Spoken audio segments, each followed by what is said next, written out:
சங்கடங்கள் தீர்க்கும் சக்கரத்தாழ்வார். ஸ்ரீ சுதர்சன ஜெயந்தி. ஆண்டுதோறும் ஆனி மாதம் சித்திரை நட்சத்திரத்தில் ஸ்ரீ சக்கரத்தாழ்வார் அவதார திருநாள் ஸ்ரீ சுதர்சன ஜெயந்தி உற்சவமாக திருமாலாலயங்களில் கொண்டாடப்படும். இவரை தரிசித்தாலே பாவங்கள் விலகி புண்ணியங்கள் அதிகரிக்கும். சு என்றால் நன்மை, புனிதம் என்று பொருள். தரிசித்தால் நன்மையும் செல்வமும் தரக்கூடியவர் என்பதால் இவருடைய திருநாமமே சு கூட்டல் தர்சனம். சுதர்சனம் ஆயிற்று. ஆயுதங்களை திரு கையிலிருந்து நீக்கி எதிரியை வீழ்த்திவிட்டு திரும்பவும் பெருமாள் திருக்கரம் வந்து சேரக்கூடிய ஒரே ஆயுதம் இந்த சக்கரமே. 5 ஆயுதங்களில் முக்கியமானவர். பெருமாளின் 5 ஆயுதங்களில் முக்கியமானவர் ஸ்ரீ சக்கரம் என்னும் ஸ்ரீ சுதர்சனர். எம்பெருமான் ஸ்ரீ மகாவிஷ்ணுவின் பிரதான ஆயுதம். அவர் தம் வலது திருக்கையில் ஏந்தியுள்ள ஸ்ரீ சுதர்சனர் பக்தர்களை காக்கவும் துஷ்டர்களை அழிக்கவும் செய்கிறார். அவர் அருளால் சித்திக்காதது எதுவுமில்லை. பெருமாளுக்கு எத்தனையோ பெயர்கள் இருந்தாலும் சக்கரத்தாழ்வாரின் பெயரை தன்னுடைய திருநாமமாக கொள்வதில் பெரும் மகிழ்ச்சி அடைகிறான். ஆழியான் என்று பெருமாளுக்கு பெயர். சக்கரத்தாழ்வாரை 6 மடங்குகளான எண்ணிக்கையில் 6, 12, 24, 48 என்று வலம் வருதல் நலம். சக்கரத்தாழ்வாரை நம்பினால் சங்கடம் நீங்கி வாழ்வில் சகல நன்மையும் உண்டாகும் என்று சாஸ்திரங்கள் கூறுகின்றன. தீயவர்களை அழிக்கும் போது மரச்சக்கரமாகவும் அதாவது வீராவேசம் கொண்டதாகவும், நல்லவர்களுக்கு அறச்சக்கரமாகவும் அதாவது தர்ம சக்கரமாகவும் இருப்பது இதன் சிறப்பு. ஸ்ரீ சுதர்சனருக்கு தனி சன்னதி. சில கோயில்களில் ஸ்ரீ சுதர்சனருக்கு தனி சன்னதி உண்டு. திருவரங்கம், மதுரைக்கு பக்கத்தில் திருமோகூர் திருத்தலங்களில் ஸ்ரீ சுதர்சனருக்கு தனி சன்னதி உண்டு. திருமோகூரில் எழுந்தருளியுள்ள காளமேக பெருமாள் நம்மாழ்வாருக்கு மோட்சம் கொடுத்தவர். சக்கரத்தாழ்வார் பரிபூரண சக்தியோடு அமர்ந்திருக்கும் தலம். அனைத்து பெருமாள் கோவில்களிலும் சக்கரத்தாழ்வார் இருந்தாலும் இவர் இங்கு 16 கைகளிலும் 16 ஆயுதங்களோடு காட்சி தருகிறார். மந்திர எழுத்துக்களும் சுழலும் திருவடிகளும் காணப்படுகிறது இங்கு மட்டுமே. இவருக்கான உற்சவர் சிலையில் 154 மந்திரங்களும், மூலவர் சிலையில் மந்திரங்களுக்குரிய 48 அதிதேவதைகளும் பொறிக்கப்பட்டுள்ளன. சக்கரத்தாழ்வார் அருகோண சக்கரத்தின் நடுவில் 3 நேத்திரங்களுடன் சிரசில் அக்னி கிரீடம் தாங்கி 16 கரங்கள் 16 திவ்யாயுதங்களுடன் ஓடி வரும் நிலையில் காட்சி தருகிறார். சக்கரத்தாழ்வார் பின்புறம் யோக நரசிம்மர் காட்சி தருகிறார். திருமங்கை ஆழ்வார் தம்முடைய முதல் பதிகத்திலேயே ஆழியான் அருளால் எனக்கு நாராயண நாமம் கிடைத்தது, அந்த நாராயண நாமத்தால் மற்ற எல்லாம் கிடைத்தன என்று பாடுகிறார். சுதர்சன ஆழ்வார். எம்பெருமானிடத்திலேயே ஆழ்ந்த பக்தி கொண்டவர்களை ஆழ்வார்கள் என்று அழைப்போம். சுதர்சனர் ஸ்ரீமன் நாராயணனிடத்திலேயே அகலாத பக்தி கொண்டு ஆழ்ந்து இருப்பதால் இவரை சுதர்சன ஆழ்வார் என்று அழைப்பார்கள். சக்கரத்தாழ்வாரின் ஆயுதங்கள் 16. அதில் வலக்கையில் உள்ள ஆயுதங்கள் சக்கரம், மால், குந்தம், தண்டம், அங்குசம், சதா, முகாக்னி, மிஸ்கிரிசம், வேல் ஆகியவை. இடக்கையில் வைத்திருக்கும் ஆயுதங்கள் சங்கு, வாள், பாசம், கலப்பை, வஜ்ராயுதம், கதை, உலக்கை, திரிசூலம் ஆகியன. இந்த சக்கராயுதத்தின் பெருமை வேதங்களால் சுக்ல யஜூர் வேதம் புகழப்படுகிறது. இந்திராதி தேவர்களாலும் பூஜிக்கப்பட்டு பகைவர்களை அளித்தவர்.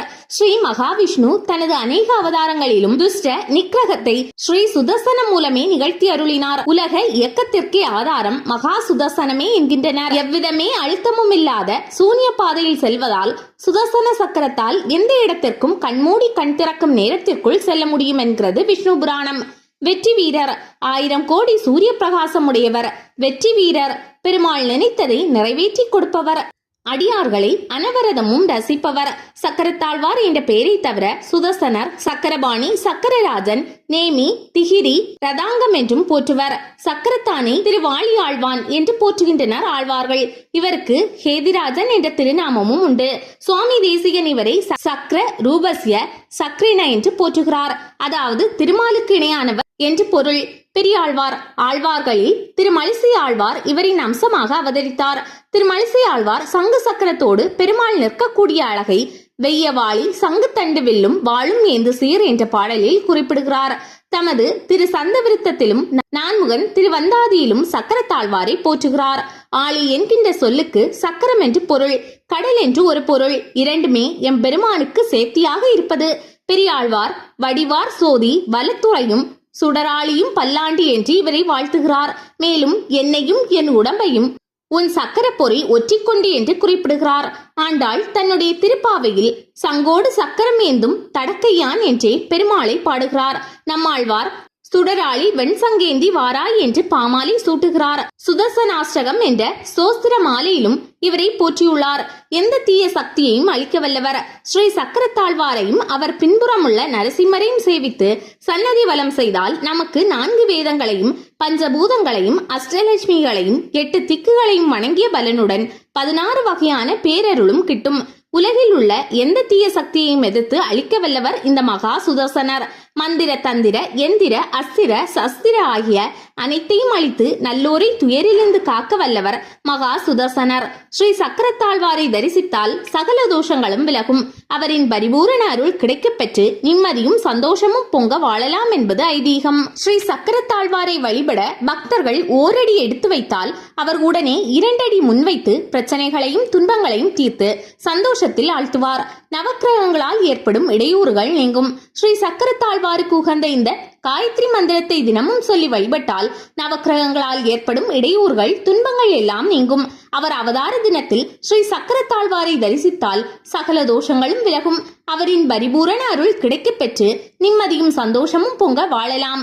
தரிசிக்கும் போது அவருடைய காயத்ரி மந்திரம் சொல்வது சிறப்பு. ஓம் சுதர்சனாய வித்மகே ஜுவாலா சக்ராய தீமகி தன்னோ சக்ர பிரசோதயாத். எங்கே தொடக்கம் எங்கே முடிவு? ஆனால் எங்கே தொடக்கம் எங்கே முடிவு என்பதுதான் யாருக்கும் தெரியாது. இது இறை தத்துவத்தை குறிக்கிறது. இறைவன் ஆதியும் அந்தமும் இல்லாதவன். வாழ்க்கை பயணத்தில் ஒரே மாதிரி எதுவும் இருந்ததில்லை. எந்த சரித்திரமும் ஒரு உச்சிக்கு சென்று பிறகு வீழ்ச்சி அடைந்துவிடும். எந்த வீழ்ச்சியும் அதிலே இருந்து ஒரு உச்சிக்கு சென்றுவிடும்.